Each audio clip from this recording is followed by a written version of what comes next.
Satyabama Institute of Science and Technology, Chennai and Sriperumbudur. மஞ்சள் நீராட்டு விழாவுக்கு அழைப்பதை தவிர்க்க வேண்டும் என ஓய்வு பெற்ற நீதிபதி சந்துரு கூறியதை சுட்டிக்காட்டி விசிக எம்பி ரவிக்குமார் வேண்டுகோள் விடுத்துள்ளார்.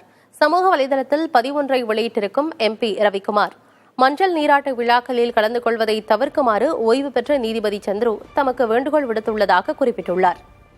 இதுபோன்ற நிகழ்வுகள் எவ்வளவு பிற்போக்குத்தனமானவை என்பதை புரிய வைக்க வேண்டும் என்றும், மஞ்சள் நீராட்டு விழா போன்ற விழாக்களுக்கு எதிராக கட்டாயம் நாம் கருத்தியல் ரீதியாக போராட வேண்டும் எனவும் நீதிநாயகம் சந்துரு வலியுறுத்தியதாக எம்பி ரவிக்குமார் தெரிவித்துள்ளார்.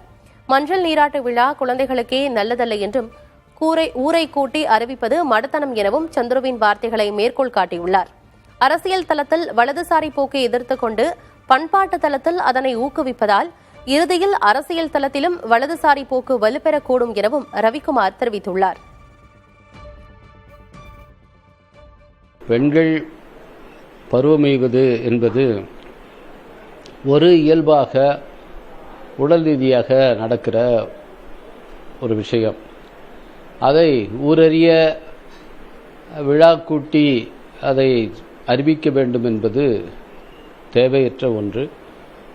அதிலும் குறிப்பாக இன்றைக்கு பூப்படையும் வயது என்பது குறைந்து கொண்டே போகிறது.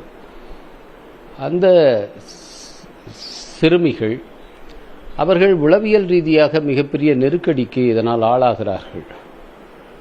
உடல் ரீதியான இந்த மாற்றம் என்பது அவர்கள் பல பேருக்கு உளவியல் ரீதியான நெருக்கடியை கொடுத்து அவருடைய கல்வி போன்ற விஷயங்களிலே அவர்கள் கருத்து ஒருமித்து ஈடுபடுவதை அது தடுக்கிறது.